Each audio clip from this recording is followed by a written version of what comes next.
रूस के खिलाफ लड़ाई में यूक्रेन को यूरोपीय देशों से हथियारों के मिलने का सिलसिला जारी है। चेक रिपब्लिक, एस्टोनिया और स्लोवाकिया के बाद अब जर्मनी से एक ट्रेन बड़ी तादाद में तोपें और बख्तरबंद गाड़ियां लेकर पोलैंड पहुंची, जिसका एक वीडियो भी सामने आया, जिसमें एक मालगाड़ी पर तोपों की बड़ी खेप पोलैंड के एक रेलवे स्टेशन पर पहुंचती हुई दिखाई दी।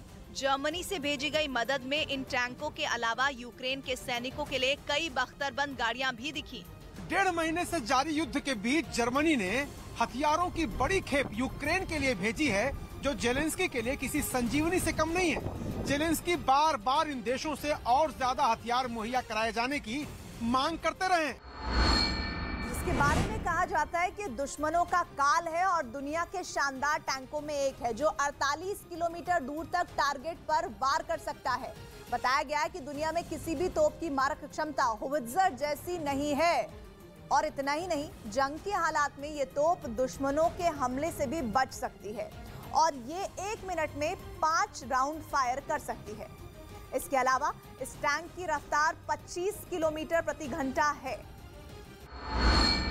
इस बीच यूक्रेन ने ड्रोन से बम बरसाकर रूस के T-72 टैंक को तबाह कर दिया। इसका एक वीडियो भी यूक्रेन की सेना की तरफ जारी किया गया, जिसमें रात के अंधेरे में यूक्रेन का एक ड्रोन आसमान से रूस के एक टैंक पर बम गिराता दिखाई दिया। ड्रोन से गिराया गया बम जैसे ही टैंक से टकराया, वहां धमाके के बाद तेज रोशनी उठी और धुएं का गुबार आसमान की तरफ बढ़ता दिखाई दिया। इसके तुरंत बाद ही ड्रोन से एक और बम गिराया गया, जिसने टैंक के ठीक ऊपर की तरफ वार किया। इस बार भी बम के टकराते ही वहां एक तेज धमाका हुआ, लेकिन ड्रोन से बम बरसाए जाने का सिलसिला थमा नहीं और उसने तीसरी बार टैंक को निशाना बनाकर एक और बम छोड़ दिया और इस बार के हमले ने रूसी सेना के T-72 टैंक को पूरी तरह नेस्तनाबूद कर दिया।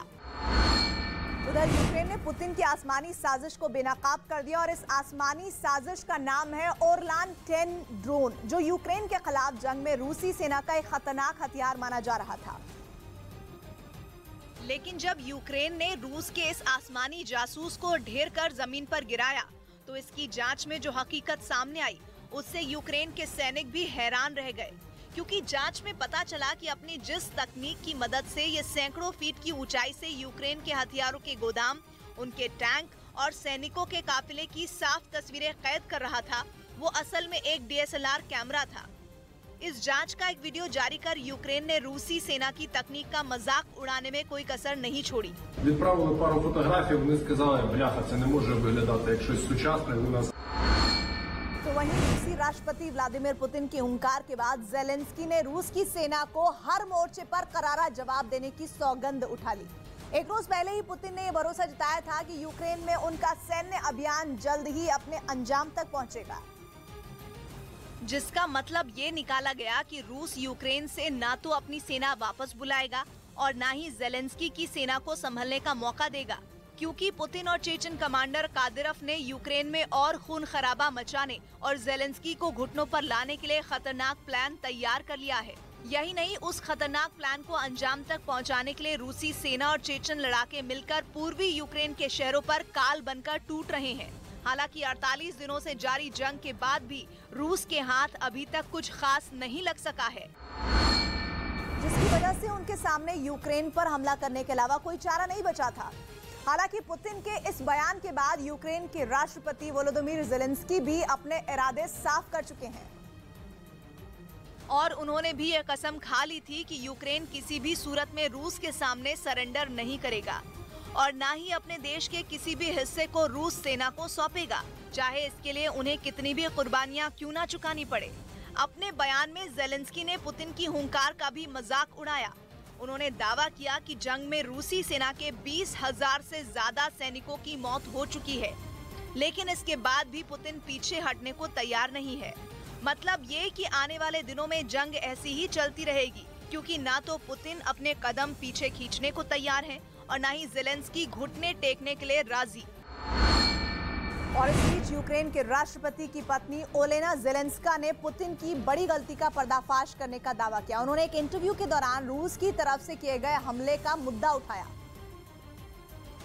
और दावा किया कि पुतिन की कोशिश यूक्रेन को आपस में लड़ाने की थी, साथ ही आरोप लगाया कि अब रूसी सरकार जंग की आड़ में यूक्रेन के टुकड़े करने की फिराक में है। अपने इन्हीं इरादों के तहत पुतिन ने रूसी फौज को 24 फरवरी को अचानक यूक्रेन पर हमला करने का आदेश दिया था। लेकिन जंग के इतने दिन बीत जाने के बाद भी यूक्रेन की सेना मैदान में डटी हुई है।